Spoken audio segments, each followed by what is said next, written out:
warm welcome to Ukraine Today. I'm Volodymyr Solohub. Last month, Ukrainian parliament passed the legislative changes which pave way to the judicial reform in Ukraine. These changes include the new bill on the judicial system and status of judges, as well as the changes to the constitution of Ukraine. Join me now to discuss the effectiveness of the future judicial reform is Vice President of Ukrainian National Bar Association, Mr. Valentyn. Mr. Gvozdiy, welcome to Ukraine Today. Thank you.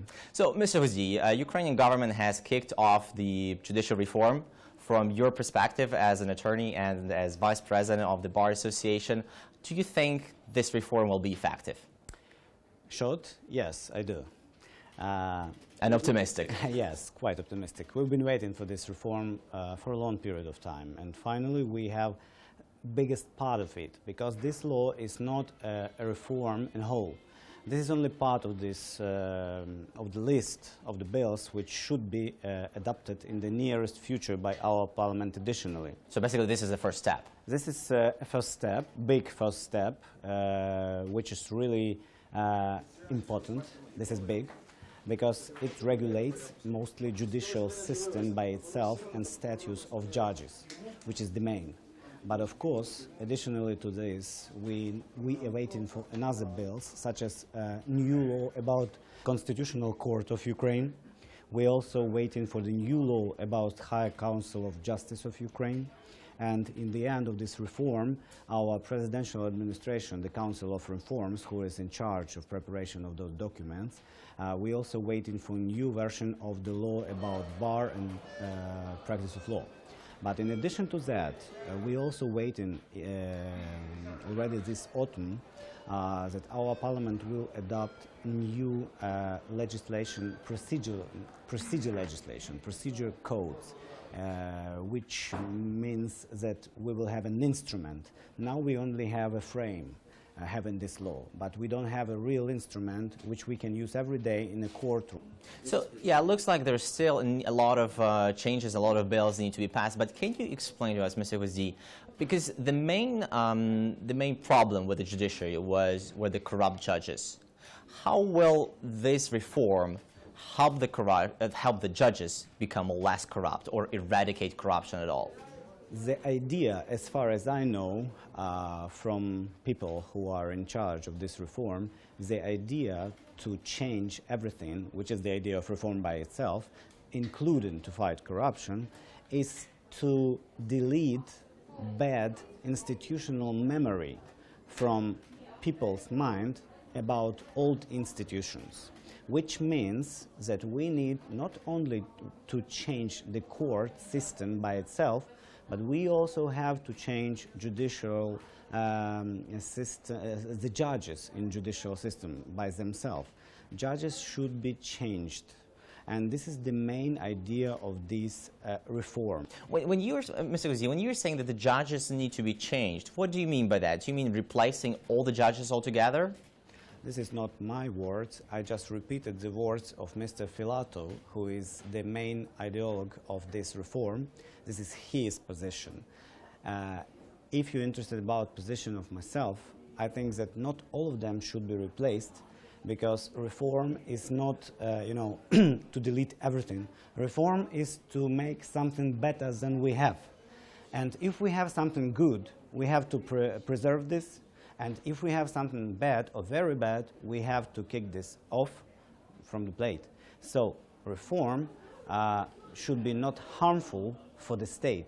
We have a lot of good and professional judges who will be ready to work in a new system. They need to have a place in new system. So to my mind, we cannot replace all judges from one moment. This is impossible, but what is possible in future 5 or 7 years to finish this reform, because it's not like this, you cannot do a reform overnight. You have to work hardly, and it's not only about judges, it's also about lawyers, it's also about attorneys at law, advocates as we call them in Ukraine.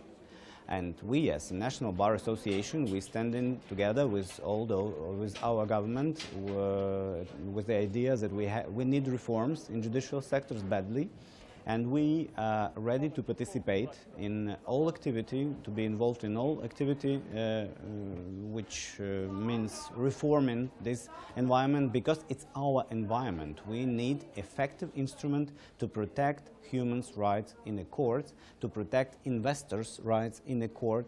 Every investor should be sure that he or she or the company can preserve their investments in Ukraine. Now, it's a big issue for Ukraine and big issue for us, for lawyers, because we need rule of law in Ukraine. And this reform leading us to this rule of law, I'm sure.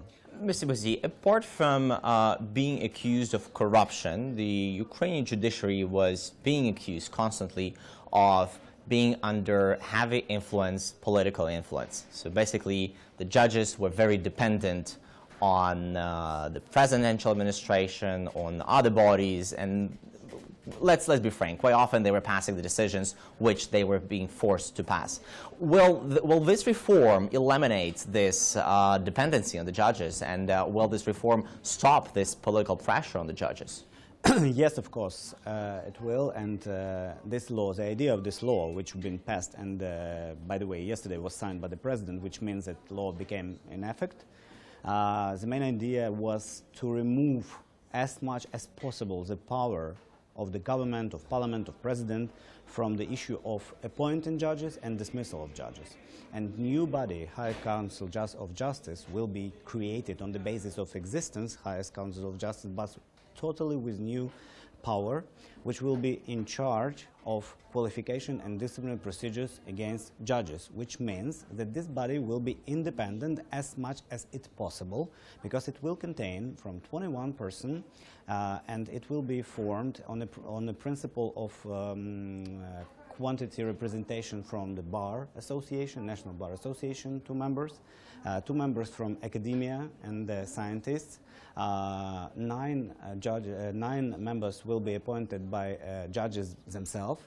A few people president will appoint, and parliament will appoint a few people, and general prosecutor, who was a member of this council before and had influence on the process, was removed from this as a member of High Council of Justice, and the same as Ministry of Justice was also removed as a member of the Highest Council of Justice. Only head of Supreme Court of Ukraine will be a member of this Council of Justice because of his position. But now that you mentioned the Supreme Court, according to the reform, the Supreme Court is to be reformed as well. There will be a new Supreme Court. Can you elaborate more on that? It will be a completely new Supreme Court, not Supreme Court of Ukraine as we have today. It will be just Supreme Court, I mean name. Of course, it's Supreme Court of Ukraine. And the main idea of this reform was to create absolutely new system of courts in Ukraine.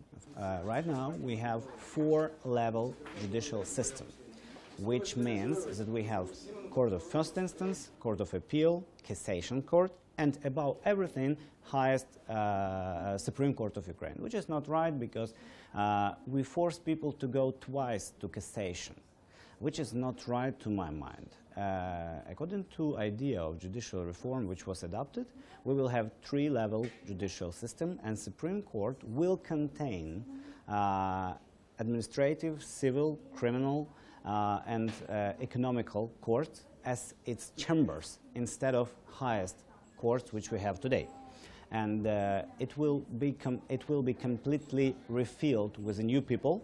And very interesting that even attorney at law, advocate, who have experience of 10 years of practice could become a judge of Supreme Court of Ukraine, or scientist who worked as a scientist in a sphere of law, also minimum 10 years, he also can be appointed as a judge of Supreme Court of Ukraine. We will see. It's a big challenge, it's a big responsibility, but I think it's a big chance to build a new modern, effective and fair judicial system in Ukraine. If we could go back to the question of the judges and their roles here, you said that you would like to see most of the judges being replaced because most of them were involved in corruption. But in practical terms, do you think this is feasible? Because the EU is recommending to Ukraine not to fire all the judges because some of them might be doing a decent job. Again, I didn't say that all of them have to be replaced. I said that some of them have to be replaced, those who will not pass through additional examinations, additional probations. Who will be responsible for that? Highest Council of Justice will be responsible for everything, and Highest Qualification Commission of Judges of Ukraine. This is another body who will be responsible for those, assessment procedures of current judges. And I hope that minimum 30% of existing judges will remain in the system. It's like in Germany after World War II. They also had the same, plus or minus the same situation, and they reserved some judges. They preserved them in a system, and it was quite effective because by doing that, they, remained judicial traditions. Which definitely should be present in any system. Mr. Gvozdiy, if we could discuss briefly the time frame for this reform. According to the current changes, to the current law, this new body, the new High Council of Justice, should be formed by no later than April of 2019. Which is almost in 3 years. So when are we going to see the new judges and the new system in place? It will happen more, of course, very recent, and it is not like we will wait until 2019. The current Highest Council of Justice will act immediately after new law will be adopted about their new status, which we expect in September. And it will start its obligations, its power, immediately after law will become in effect.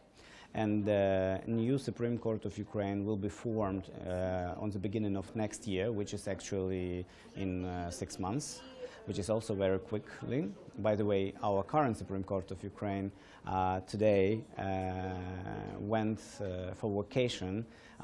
Whole judges of the court went for vacation, which is very interesting. We will see what it means. I don't understand what it means. And I think that we will have a completely new system next year. And according to the schedule by the Council of Reforms and Presidential Administration, who is responsible for those reforms, next year, on the beginning of next year, we will have changes also in sub-institutes such as Bar Association. We're waiting for improvement of our rights as well, because we part of a judicial process, so as well. So we expect next year it will be in effect completely. Mr. Gvozdiy, and my final question, very often during these drastic changes, during the reforms, the system is resisting from within.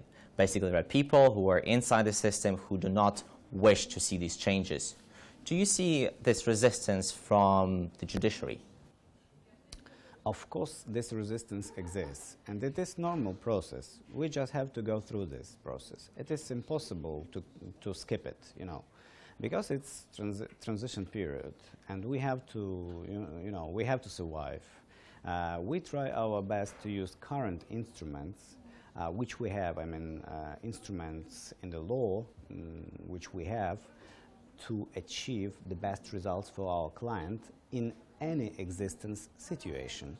But of course, this risk exists, and we cannot deny it. And I think it's very dangerous when the resistance comes from the judges, who are lawyers, because they will use all the available legal instruments to halt the reform or change it. But anyway, they have to act according to the law, and if they violate the law, we have now very effective instruments how to start disciplinary procedures against judges. So, and many of them, by the way, suffering from this. So, preventing mechanism exists, and no worries. Everything is under control. It looks like this, and we looking optimistically in the future.